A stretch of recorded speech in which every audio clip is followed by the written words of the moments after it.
दोस्तों बहुत बहुत स्वागत है आप सभी लोगों का हमारे YouTube चैनल पर। अगर आप नए हैं, पहली बार जुड़े हैं, तो जल्दी से चैनल को सब्सक्राइब कर दो, वीडियो को लाइक कर दो और आगे बढ़ा दो, जिससे कि आप सभी को एक एक नोटिफिकेशन, एक एक भी वीडियो, इंपॉर्टेंट वीडियोज आप मिस ना कर पाए। और साथ में लिंक डिस्क्रिप्शन में है टेलीग्राम का, तो आप टेलीग्राम चैनल को भी सब्सक्राइब कर लें, ज्वाइन कर लें, जिससे कि आपको सभी इंफॉर्मेशन टाइमली प्रोवाइड होती रहे। तो चलो आज की बात शुरू करते हैं। पहला सवाल आपके सामने मैं रखता हूं, बड़ा सिंपल सवाल है। दो संपूरक कोण 2:3 के अनुपात में है। कोण कितने डिग्री के हैं?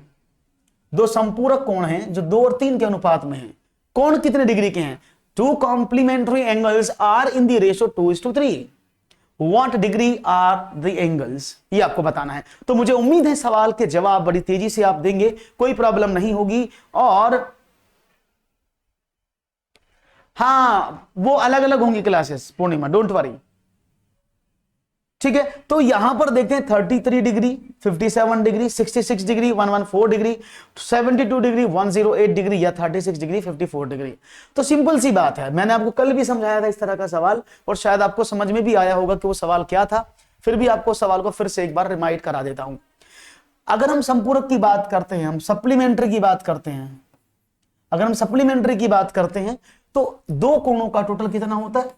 A plus B is equal to 180 होता है। ये आप सब जानते हैं। The sum of supplementary angles, two supplementary angles always be 180। तो उसने कहा ये 2 और 3 के अनुपात में है, तो 2:3 में कितना है? 180। तो इसको मैं देखूं तो टोटल कितना बन गया? 5 अनुपात किसके बराबर? 180 के बराबर। तो एक अनुपात का वैल्यू कितना हुआ? आपने कहा 180/5, 36। तो ये पहला वाला कोण 36 की गुणा कर दो, इस वाले में भी 36 की गुणा कर दो, तो 36 दूनी 72 और 36 दिया 108। That is the right answer. है कहीं यहां पर जवाब? और आपने कहा डेली 4 बजे दिया, इट्स डेली 4 PM। अब ये 4 बजे होगी डेली। ओके, तो आपने क्या देखा? That is the option number C, 72 degree and 108 degree. Is it clear? हाँ, अभी भी, लेकिन नेक्स्ट टाइम कल से जो भी क्लास होंगी वो 4 बजे होंगी। Okay, no issue. बात समझ में आ गई है? कोई प्रॉब्लम तो नहीं? तो ये 72 डिग्री आंसर कितना आसान था। एक और सवाल लेते हैं। दो वर्गों के परिमाप 40 सेंटीमीटर 24 सेंटीमीटर हैं। उस तीसरे वर्ग जिसका क्षेत्रफल इन दो वर्गों के क्षेत्रफल के अंतर के बराबर हो, उसका परिमाप क्या होगा? Question, I repeat my question.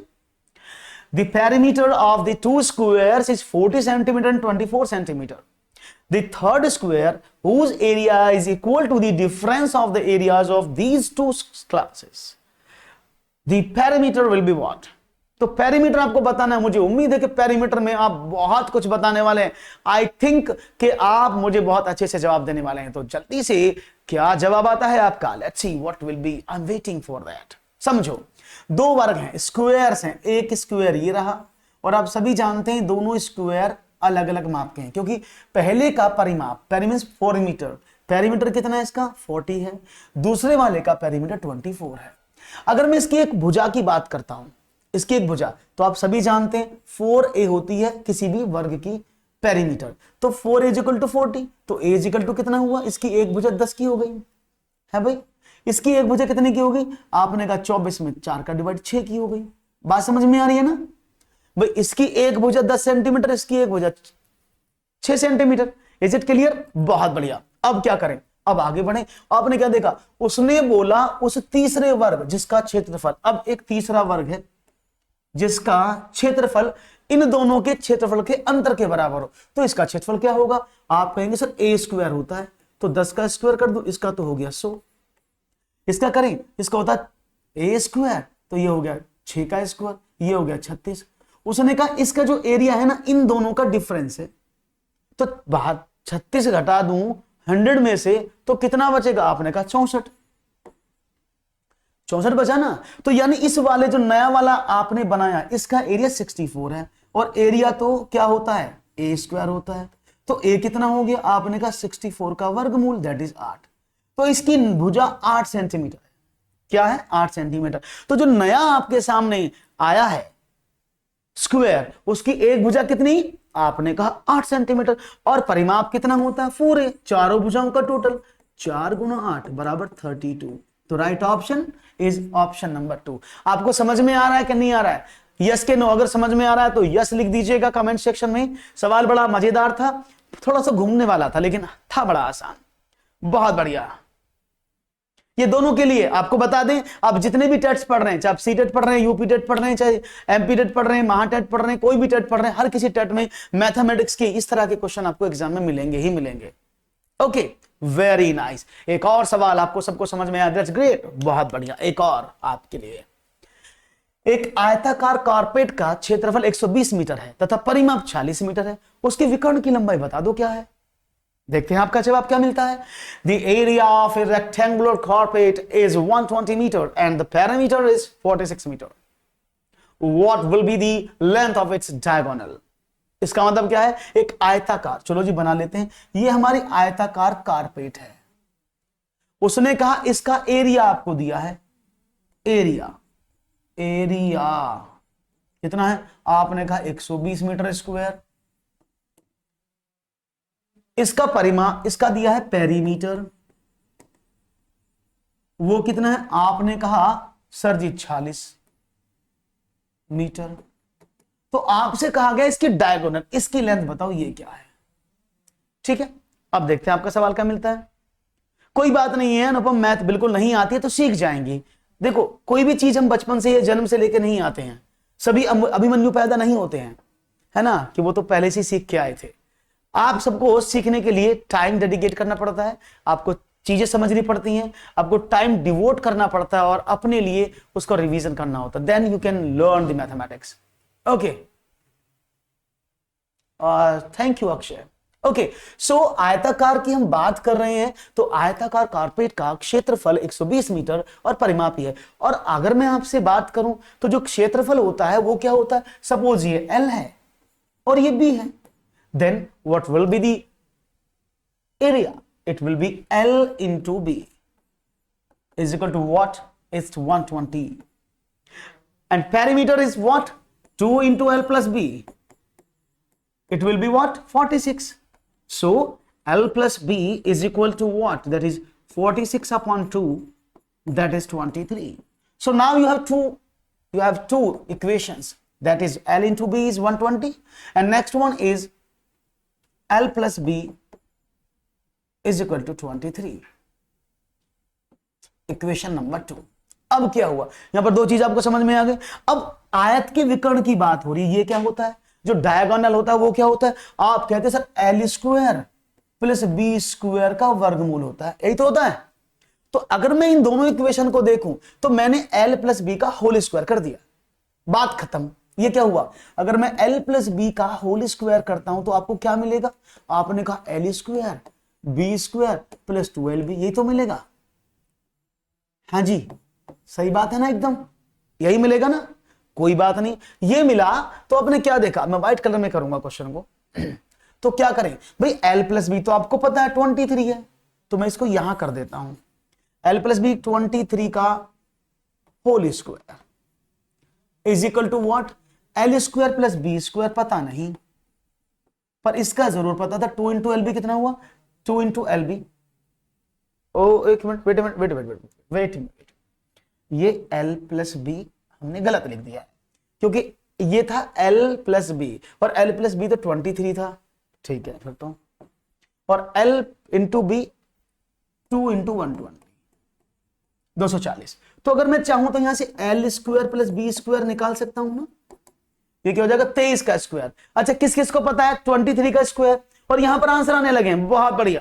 अरे वाह, आप तो बड़े कमाल के बच्चे हैं, मुझे बड़ा अच्छा लगता है जब आप इस तरह से क्वेश्चन को सॉल्व करते हैं, बहुत बढ़िया। तो आपने मुझे बताया है कि सर 17 इसका आंसर होना चाहिए, देख लेते हैं आपका आंसर क्या है, लेट्स सी। तो आपने क्या काम किया, 23 का square is equal to 529, clear,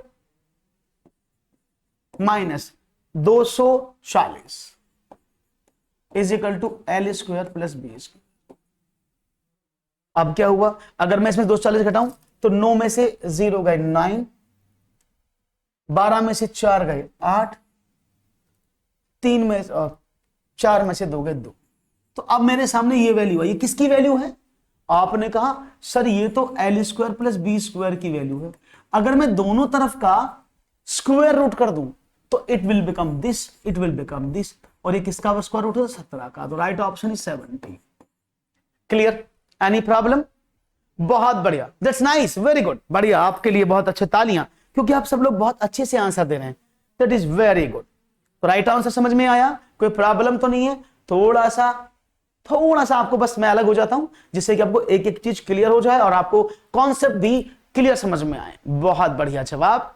okay, बढ़ते हैं एक और नेक्स्ट क्वेश्चन की तरफ। अच्छा जवाब आप दे रहे हैं। एक और सवाल, क्वेश्चन कुछ इस तरह से है, किसी समबाहु त्रिभुज की ऊंचाई, समबाहु मींस बताऊंगा अभी, 413 सेंटीमीटर है। इसके परिवृत्त के क्षेत्रफल का इसके अंतःवृत्त के क्षेत्रफल से अनुपात क्या होगा? No problem. So question is the height of an equilateral triangle is 413 centimetre. The area of its circumference will be proportional to the area of its innermost circle. So firstly, I would like to draw a diagram through which you can easily understand the concept. Okay, so are you ready? Okay, let's see. What will the triangle? To triangle is equilateral. Triangle is समबाहु, यानी जिसकी सारी भुजाएं बराबर हैं।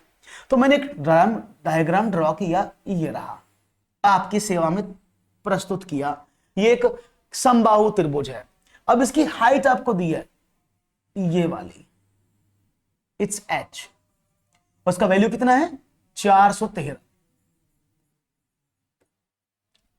Okay, उसने कहा इसके परिवृत्त का क्षेत्र। अब परिवृत्त, व्हाट इज परिवृत्त?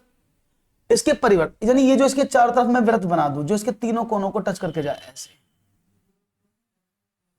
एक वृत्त मैंने बनाया का क्षेत्रफल, इसके अंतर्वृत्त के क्षेत्रफल। अब इसका अंतर्वृत्त क्या होगा? जो इसकी अंतर वाली चीजों को छुआ ऐसे करके, इसका इन दोनों का रेशो आपको बताना है। तो देखते हैं आपका क्या आंसर मिलता है मुझे। ये ऊंचाई 413 मुझे थोड़ा सा गलत लग रहा है, यहां कुछ और होना चाहिए था। 413 तो बहुत ज्यादा है। I think some part is missing, it में भी, हाँ, क्योंकि सम पार्ट इज मिसिंग। ये 413 से नहीं होगा, क्योंकि 413 तो बहुत ज्यादा है। एक मिनट रुक जाओ, इसको आगे बताता हूं, क्योंकि 413 इसमें नहीं है। मैं एक बार चेक करता हूं क्वेश्चन को, मुझे डाउट लग रहा है कि 413 तो नहीं होना चाहिए। Let me explain next question, तब तक मैं टीम से चेक कराता हूं इस क्वेश्चन को एक बार दोबारा से, ठीक है ना। चलो, क्वेश्चन है, एक घनाभ का आयतन एक घन के आयतन का दोगुना है। यदि घनाभ की विमाएं 9 सेंटीमीटर, 8 सेंटीमीटर और 4 सेंटीमीटर है, नहीं आंसर तो उसका 4:1 ही आएगा, जो पीछे वाला क्वेश्चन था, क्योंकि इनर मोस्ट सर्किल और आउटर मोस्ट सर्किल का जो फॉर्मूला वो यही है। 413 में मैटर नहीं करता, लेकिन फिर भी मुझे एक बार उसको देखना था, या 4√3 होगा वो, मुझे एक बार उसको चेक करना है, इसलिए मैं आपको नहीं बताता चाहता कि कोई प्रॉब्लम क्रिएट हो। यदि घनाभ की विमाएं 9 सेंटीमीटर, 8 सेंटीमीटर और 6 सेंटीमीटर हैं, तो घन का संपूर्ण पृष्ठ का क्षेत्रफल क्या है? क्वेश्चन बड़ा सिंपल है। That is the volume of a cuboid is twice the volume of a cube.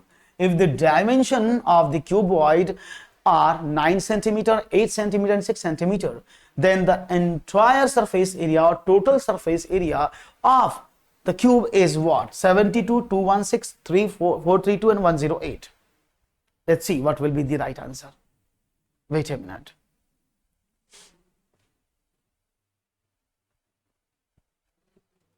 Okay. So what will be the right answer? Let's see. घनाभ means cuboid. Cuboid ऐसा होता है जिसकी आमने सामने की जो फेसेस हैं, फलक हैं, वो बराबर होती हैं, बराबर होती है, यानी अप डाउन बराबर, लेफ्ट राइट बराबर, एंड फ्रंट एंड बैक बराबर। उसका जो आयतन है एक घन के आयतन का दोगुना। अब ये घन है, समझ रहे हैं ना सवाल की, बस फीलिंग को समझ जाओ, क्वेश्चन समझ में आ जाएगा। ये घन है उस जिसकी सारी भुजाएं बराबर होती हैं। उसने कहा यदि घनाभ की, इसकी विमाएं दे दी हैं 9, 8 एंड 6, तो अगर मैं कहूं आपसे 986 आपके सामने लिखा है, तो इस घनाभ का वॉल्यूम क्या होगा, क्या आप वॉल्यूम बताएंगे? तो आप कहेंगे sir 9 multiply by 8 multiply by 6, क्योंकि LBH होता है ना।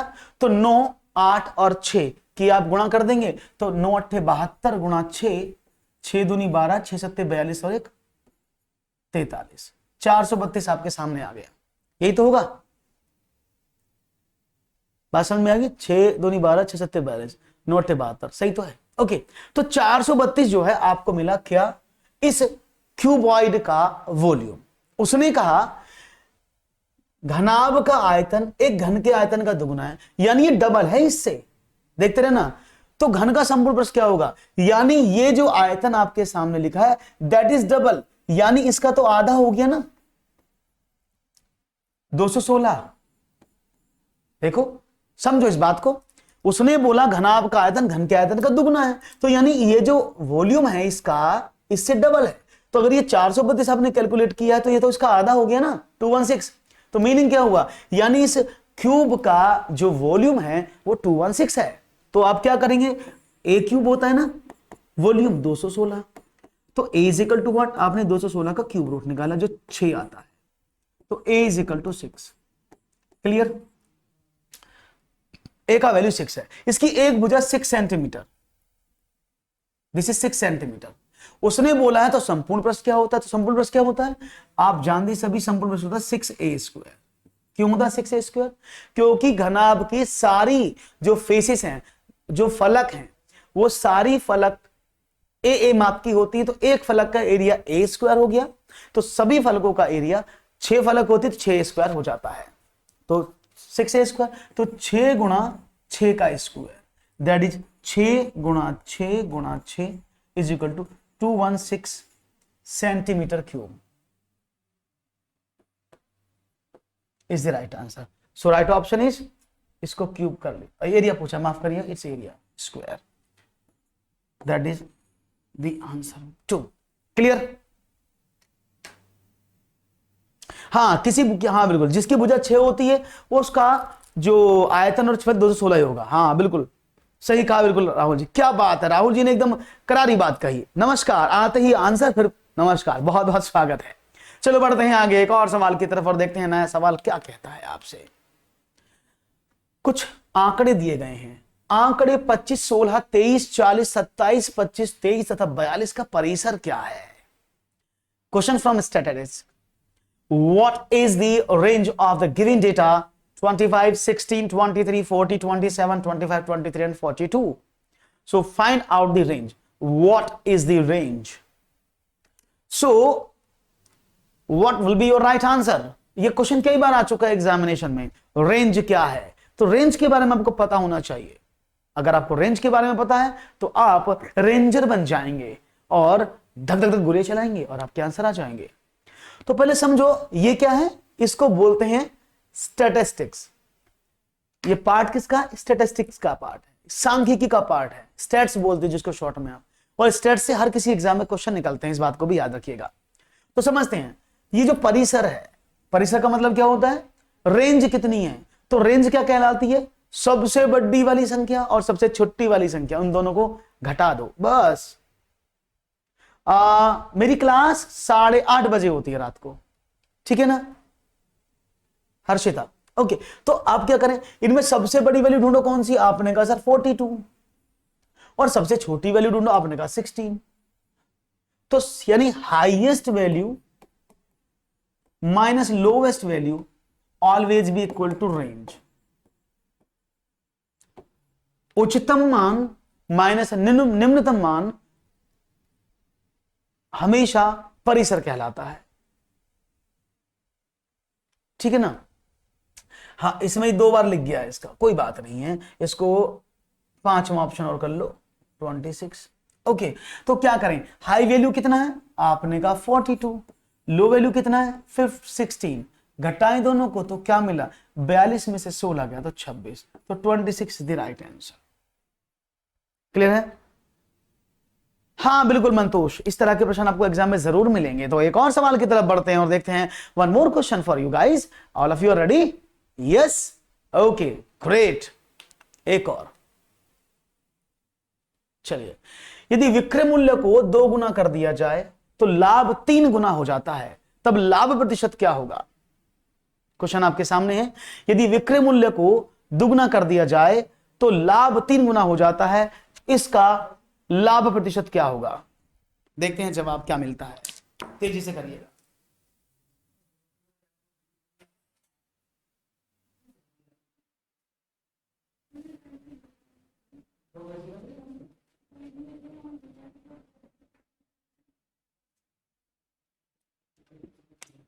चलिए, जब तक मैं पानी पी लेता हूं तब तक आप सवाल को करें, मेरा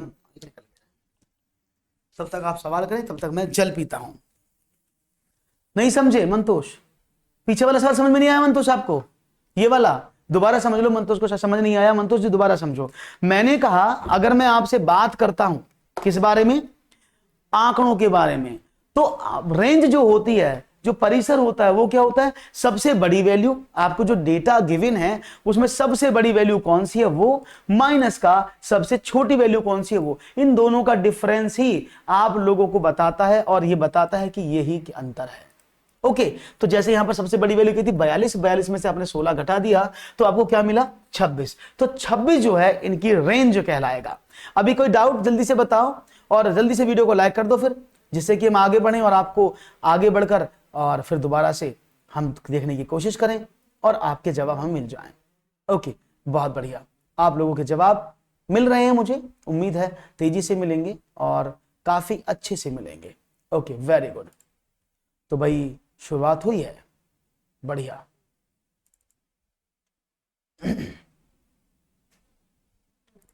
नेक्स्ट, ओके मंतोष, क्लियर हो गया? चलो, यदि विक्रय मूल्य को 2 गुना कर दिया जाए, यानी सेलिंग प्राइस को डबल कर दिया जाए, तो जो प्रॉफिट है वो 3 गुना हो जाता है, तो लाभ परसेंटेज बता दो कितना हो गया? हाँ, लाइक से जरूर करें। अखिलेश ने कहा 100, बहुत अच्छी बात है, क्या बात है। देखो, विक्रय मूल्य जो था वो सेलिंग प्राइस था, आपने सेलिंग प्राइस को जो भी था पहले सेलिंग, देखो प्रॉफिट क्या होता है? Selling price minus cost price is equal to profit, है ना? उसने क्या काम किया? अगर उसने बात की तो विक्रय मूल्य को डबल कर दिया। भाई सेलिंग प्राइस पहले सपोज करते हैं 100% था, ठीक है ना? तो क्या हुआ? उसने कहा उसको डबल कर दिया, 200% हो गया, तो प्रॉफिट जो है 3 गुना हो गया। इसका मतलब क्या हुआ? यानी आप देखो 100 और पहले 200, 300, अगर 300 में से मैं 200 निकाल दूं तो 100% मुझे आसानी से मिल जाएगा। B is the correct answer, बहुत बढ़िया। मंतोष ने भी बी कहा है, अरे क्या बात है, आपने तो धुआं उतार दिया भाई सवालों में, मुझे बड़ा अच्छा लग रहा है इस तरह से आप जवाब दोगे, तो दैट्स वेरी नाइस, बहुत बढ़िया। सभी ने बताया है 100%, बहुत बढ़िया जवाब। तो ये तो बच्चों का सवाल लगा, मुझे लगा आप होगा नहीं। एक और चलो देख लेते हैं फिर। हा, जल्दी से बताओ, गणित की प्रकृति कैसी है? बहुत ही आसान सवाल, 1000 तोप की सलामी मिलेगी आपको इस सवाल जैसे पेपर में आएगा प्रश्न देने वाले को। सजावटी है, तार्किक है, कठिनता है, सामान्य के लिए नहीं है। जल्दी से, ठीक है ना? जल्दी से। तो गणित की प्रकृति कैसी है? The nature of mathematics is what kind of nature of mathematics, ये आपको बताना है और मुझे उम्मीद है कि आप जवाब जरूर देंगे और मुझे उम्मीद है आपका जवाब मुझे अच्छे से मिलेगा। बहुत बढ़िया, तो मुझे मिल रहा है आपका जवाब तेजी के साथ, बहुत ही खूबसूरती के पल आप लोगों के यहां मिलते हुए मुझे, that's very nice.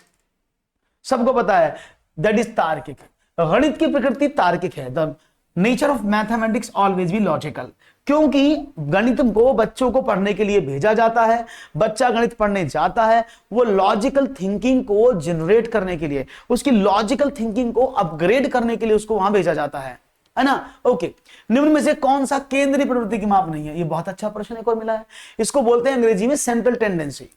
Which of the following is not a measure of central tendency? कौन सा सेंट्रल टेंडेंसी की माप में नहीं आता? क्वेश्चन आपके सामने है और मुझे उम्मीद है कि आपका जवाब मुझे बड़ा अच्छे से मिलेगा। अगर कोई प्रॉब्लम हो तो you can share your views. माध्य, माध्यिका, बहुलक और परास, मैं बोलता हूं इसको बोलते हैं मीन, इसको बोलते हैं मीडियन, इसको बोलते हैं मोड, इसको बोलते हैं रेंज। रेंज मैंने अभी बताया था आपको। तो देखते हैं आपका जवाब हमें किस उन्नति तक लेकर जाता है और क्या सवाल बताते हैं आप। बढ़िया से जवाब मिल रहे हैं मुझे और मुझे उम्मीद है कि आपके जवाब ऐसे ही लगातार चलते चलें और हम बढ़ते चलें। बहुत बढ़िया। तो यहां पर आपका जवाब धीरे धीरे बढ़ने लगा है और हमारा आंसर भी आपकी तरफ आने लगा है, पास वो आने लगे जरा जरा।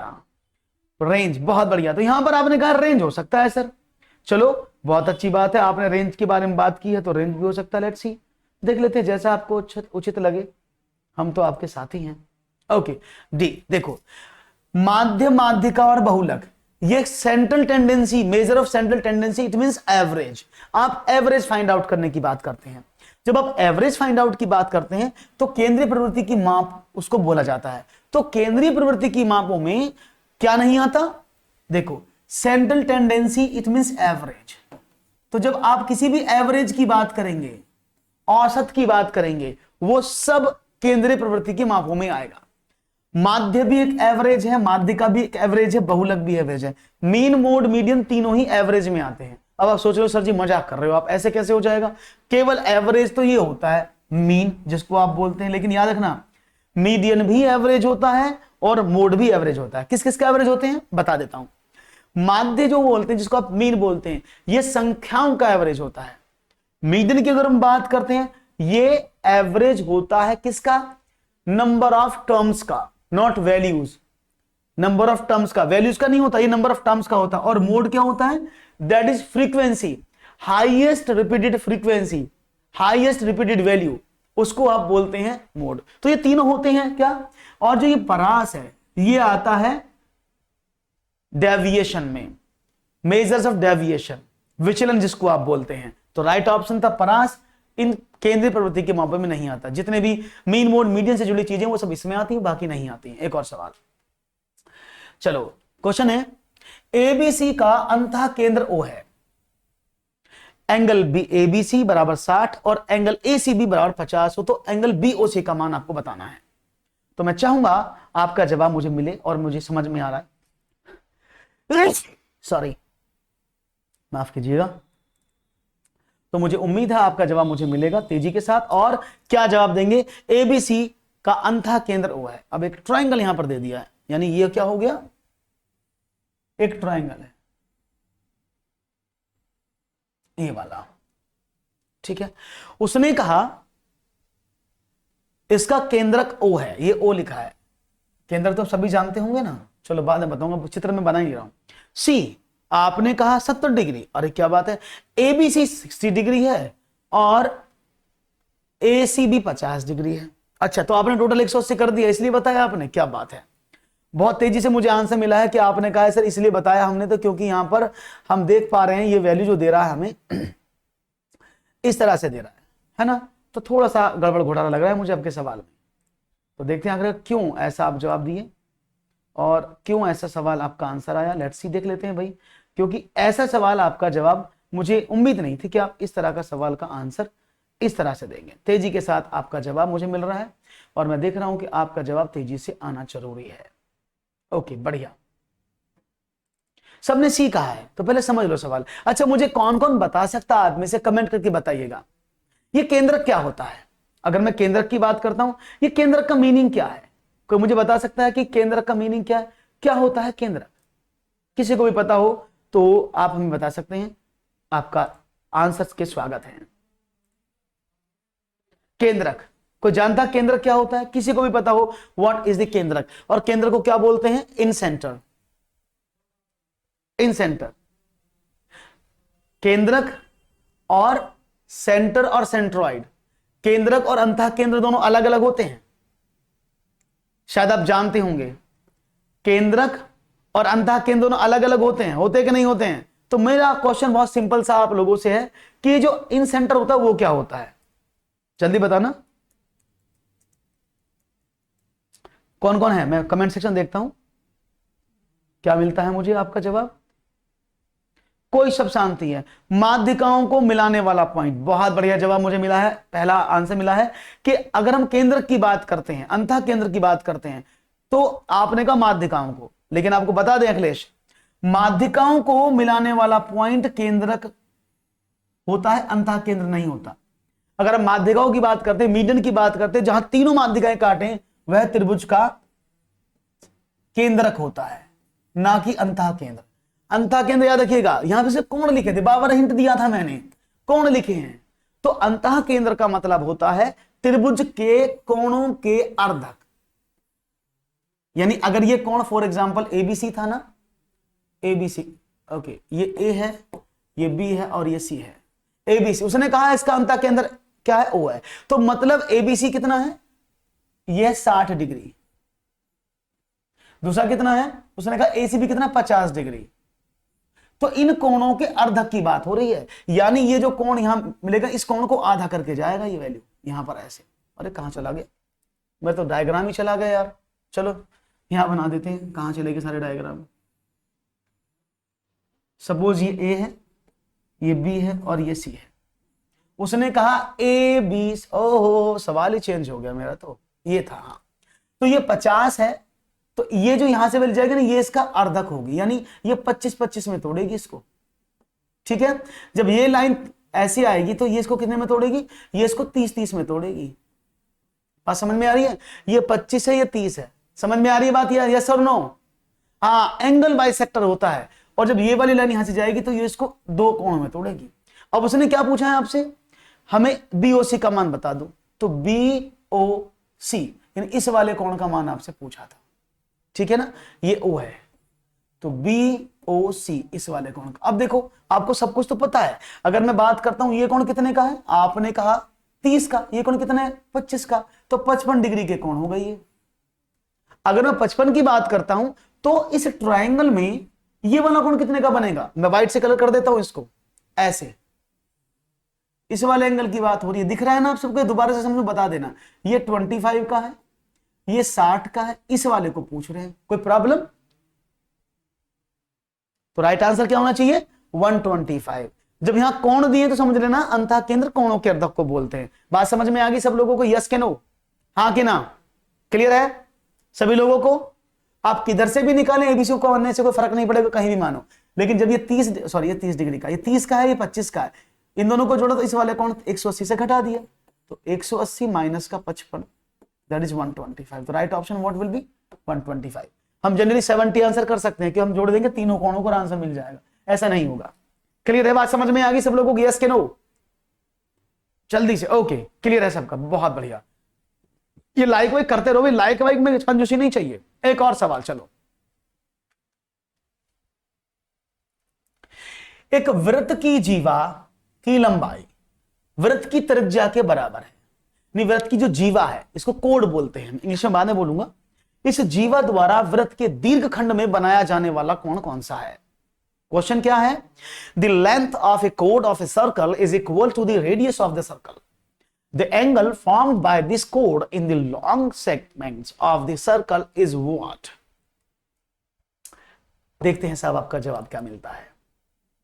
बहुत आसान सवाल है, आप कहेंगे तो इसको मैं ड्रॉ कर देता हूं, अगर आपको मैं ड्रॉ कर दूंगा तो क्वेश्चन को आप चुटकी में निकाल देंगे। तो देखते हैं आपका जवाब, इंतजार है मुझे आपके जवाब का। और जवाब क्या मिलता है देखिएगा, एक वृत्त की जीवा की लंबाई वृत्त की त्रिज्या के बराबर है। कोई बात नहीं है, ये हमारा वृत्त हो गया, ओके। उसने कहा वृत्त की जीवा की लंबाई, अब जीवा ये कोड हो गई, कोड इसको बोलते हैं कोड, ये कोड है। इसकी जो लेंथ है ना वो किसके बराबर है, जो वृत्त की, जो सर्कल की रेडियस है। फॉर एग्जांपल ये यहां पर है तो इसकी लंबाई बराबर है, तो ये भी रेडियस है, दोनों बराबर है, तो ये भी तो रेडियस हुई, ये भी रेडियस है। अब ये सब बराबर तो, यानी ये भी अगर ये 5 की, ये भी 5 की, ये भी 5 की, यानी ये सभी ए हैं, सारी वैल्यूज बराबर हैं। बात समझ में आ रही है। एक वृत्त की बात हो रही थी, वृत्त के अंदर आपने देखा तो यहां पर आप क्या देखते हैं, यहां पर वैल्यू आपके सामने आ गई, यानी ए। इज इट क्लियर ना, कोई प्रॉब्लम भाई, ये रेडियस है, ये कोड है, तीनों बराबर हैं। जब तीनों लाइन बराबर हैं और एक ट्रायंगल का निर्माण हो रहा है तो वो ट्रायंगल कैसा होगा, हाँ जी, जब तीनों भुजाएं बराबर हैं किसी सर्कल के अंदर, तो सर्कल के अंदर तीनों भुजाएं बराबर हैं, तो जो आपके सामने ट्रायंगल का जन्म होगा वो कैसा होगा, आप कहेंगे सर ये तो इक्विलेटरल होगा, समबाहु त्रिभुज होगा, है ना, ये समबाहु हो गया ना, समबाहु तो बोलते हैं इसको, इक्विलेटरल, सब भुजाएं बराबर। और समबाहु त्रिभुज का प्रत्येक कोण कितने का होता है? बराबर होते हैं, यानी 60 डिग्री। तो इसका प्रत्येक कोण कितने का है? 60 60 60। सही बात समझ में आ गई। उसने कहा इसका दीर्घखंड में, अब दीर्घखंड क्या है? दीर्घखंड भी बना देते हैं। That is the long segment, that is this one, इस वाले की वैल्यू। और आप तो सभी जानते हैं, अगर किसी, ये परिवर्त बोलते हैं, अगर किसी भी बिंदु के अंदर अगर ये कोण 60 का, तो ये क्या होता है? ये इसका आधा होता है, ये इसका डबल होता है, 30 डिग्री। तो राइट ऑप्शन इज, बराबर नहीं होते ये। दीर्घखंड में बना हुआ कोण हमेशा इस वाले केंद्र पर बने कोण का आधा होता है। अगर ये 30 का तो 60 का, ये 60 का तो 120 का नीचे वाला होगा। Is it clear? तो आपको इन सभी प्रॉपर्टीज के बारे में जानना होगा, ये प्रॉपर्टीज आपको पढ़नी होंगी, then you can only solve these types of question. अभी समझ में आया? तो राइट ऑप्शन एक था। तो यानी अगर मैं आपसे बात करूं ज्योमेट्री की, थोड़े से आपको और ज्यादा मेहनत करने की आवश्यकता है, you have to do the particular task again and again. समझ में आया? कोई प्रॉब्लम तो नहीं है? आगे बढ़े, एक और सवाल लेते हैं। क्वेश्चन बहुत अच्छे हैं, अगर आप चाहेंगे तो you will get good marks and you will get good knowledge, no issue. एक और सवाल, चलिए ये रहा। दो संख्याओं का योग 132 है तथा उनका लेस है 360 है, वो संख्याएं क्रमशः हैं। The sum of the two numbers is 132 and their LCM is 360। Those numbers are respectively, वो कौन कौन से नंबर हैं? क्वेश्चन आपके सामने है, चाहूंगा जवाब मिले।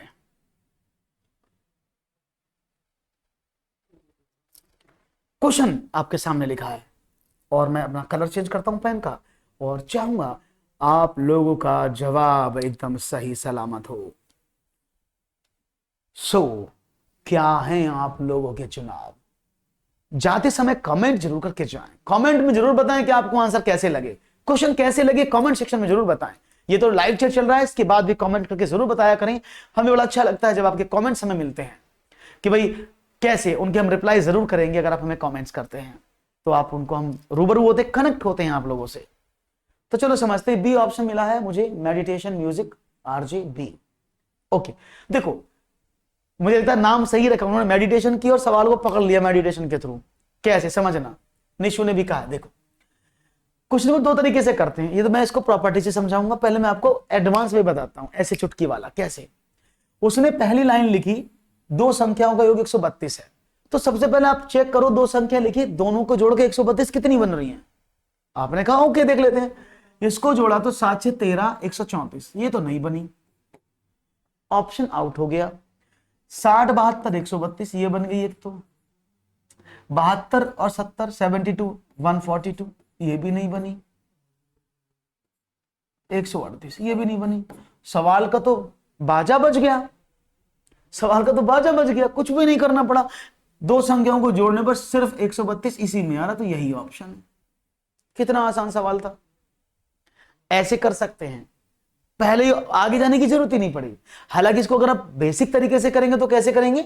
संख्याओं का योग 132 है और 360 उनका एलसीएम, तो याद रखना संख्याओं के योग और उनके एलसीएम का HCF क्या होता है?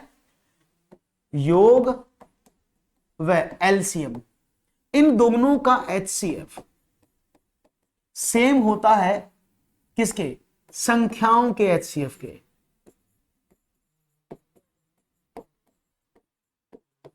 इस तरह से सवाल होगा, ये प्रॉपर्टी लगेगी, इसको याद कर लेना। दोनों संख्याओं का योग और एलसीएम का जो HCF आता है वो दोनों संख्याओं का HCF होता है। तो आप इसको सॉल्व कर, लेकिन मैं वहां तक हम पहुंचेंगे नहीं, क्योंकि हमारे सवाल, हमें तो स्मार्ट वे सीखने बहुत सारे, और इसको डिटेल में बेसिक वे में समझाएंगे जब इसका नंबर आएगा। Right option, option number 2। एक और सवाल, किसी संख्या के वर्ग का 3/5 भाग 126.15 है, तो वो संख्या बताओ। क्वेश्चन है, the 3/5 of the square of A number is 126.15. State that number. What is that number? Question आपके सामने है, और ये लाइक शेयर का सिलसिला जारी रहेगा, और जल्दी से शेयर करते रहो, सेशन को आगे भी बढ़ाते रहो दोस्तों, तभी तो मजा आएगा आपको पढ़ने में और हमें पढ़ाने में। तो देखते हैं सवाल कितना आसान और कूल था। देखते हैं, उसने कहा कोई संख्या का वर्ग, चलो हमने मानी वो संख्या a है, a² का वर्ग हो गया का 3/5, ओके 3/5 कितना 126.15 है। तो अगर मैं आपसे बोलूं ए स्क्वायर क्या हो जाएगा, आपने कहा सर 126.15 मल्टीप्लाई बाई 5/3, 3 से इसको काट दे, 5 और 1 6 और 6 12 3 15, 3 चौके 12, 3 दूनी 6, 3 पंजे 15, 5 से 5 पंजे 25, 5 दूनी 10, 5 चौके 20 और 1 21, 2 अंक बाद दशमलव, ये इसका टोटल आया। यानी ए स्क्वायर इज इक्वल टू ये है। हमें तो ए निकालना है, हमें तो ए निकालना है ना, तो हम ए कैसे निकालें, ए इज इक्वल टू व्हाट, आपने कहा 210.25 का आपने वर्गमूल निकाल दिया। हालांकि आप इसको ऐसे कर सकते हैं कि भाई यहां पर लिखा है ना, आप इसको कर सकते हैं कि अगर दशमलव हटाएंगे तो 2 जीरो बढ़ाएंगे, तो इसका मतलब क्या हुआ 21025/100 का वर्गमूल। आप इसको कह सकते हैं, इसका तो 10 आया, ऊपर वाले का क्या आया 21,025 का वर्गमूल। किस किस को पता है आप में से, कौन मुझे बता सकता है 21,025 का वर्गमूल? बड़ा आसान है, आसानी से कर सकते हैं। अगर 2125 का वर्गमूल अगर मैं आपसे पूछूं तो यू कैन इजीली डन। और शायद आपको 5 का नियम पता भी होगा, मेरे हिसाब से तो आपको पता होगा, यस के नो, पत्ता पक्का पता है ना, बहुत बढ़िया। चलो बताता हूं अभी, दैट इज 145। देखो मैं बता देता हूं, अगर मैं बात करता हूं 145 का स्क्वायर, पहले स्क्वायर समझ लो, तो कैसे करते हैं देखते रहना। 5 है ना लास्ट में, तो 5 पंजे 25, तो ये पूरे हो गए। 14 से आगे क्या आता है 1 15, 14 से आगे इसकी गुणा कर दो, 15 चौके 60, 15 कम 15 और 6 21, तो ये बन गया ऐसे। अगर इसको अपोजिट करना होता है तो हम लास्ट के 2 नंबर लेते हैं 5, और ये देखते हैं किन 2 कॉन्जुगेटिव नंबर्स का मल्टीप्लाई है, तो आपने कहा 14 गुणा 15, तो इसमें से छोटी संख्या ले लेते हैं, तो 14 145 ऐसे बनता है। 5 के स्क्वायर में आप आसानी से कर सकते हैं, ठीक है। तो राइट ऑप्शन क्या हुआ 145/10 डिवाइड कर दे तो 14.5 is the right answer, that is option number C is the correct answer. Clear है भाई, समझ में आया? तो ऐसे सवालों को घबराने का नहीं, डरने का नहीं, एकदम मजबूती से अड़ने का और कहने का कि भाई तुझे तो हम करके मानेंगे। हाँ चलो, क्वेश्चन है, एक भिन्न के अंश तथा हर दोनों में एक जोड़ने पर भिन्न 1/4 हो जाती है। यदि अंश तथा हर दोनों में 2 जोड़ा जाए तो भिन्न 1/3 हो जाती है। भिन्न के अंश और हर का योग क्या है? क्वेश्चन क्या है? तो question is adding 1 to the both numerator and denominator of fraction becomes 1/4. If 2 is added, both the numerator and denominator it becomes 1/3. Find the fraction of the sum of denominator and numerator. Thank you Poonam ji, बात समझ में आ गई।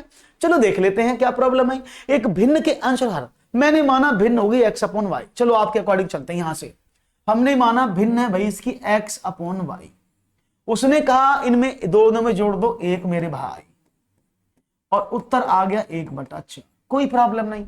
उसने बोला दूसरे में देखो 2 जोड़ा जाए तो भिन्न इतनी होगी, तो भाई x/y में अब आपने 2 जोड़ दिया दोनों तरफ, तो भिन्न कितना हो गया? आपने कहा 1/3, तो इनकी क्रॉस मल्टीप्लाई कर लें ऐसे, तो आपको कुछ भिन्न मिलेंगी। कैसे मिलेंगे देखो, 4x + 4 = y + 1, ये क्या बना 3x + 6 = y + 2।